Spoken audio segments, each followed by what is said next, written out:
काढले आम्ही आज वाशिम जिल्हा आमचं सर्वात मोठं मार्केट पाटणी चौक इथं सर्व विकले जाते। त्यासाठी मी माझ्या किडण्या घेऊन वाशिममध्ये आलेलो।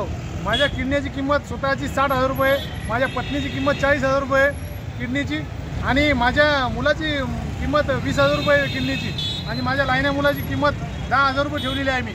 मी आज या किडण्या घेऊन पाटणी चौकात आलेलो आहो की माझ्यावर कर्ज आहे, ते कर्ज नील झालं पाहिजे। त्यासाठी माझ्याकडे पैसे नाहीत, मी माल विकून बसलो।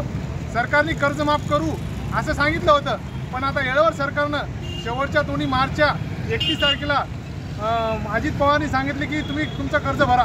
आम्ही आमचं कर्ज भरणार कुठून? आमच्याकडे पैसे नाहीत। आम्ही आमच्या किडण्या विकून आम्ही कर्ज भरायला तयार आहे। आमच्या किडण्या घ्याव, जो आमच्या किडनीला भाव लागेल त्या भावात आमच्या किडण्या घ्याव आणि आमचं कर्ज माफ करावं।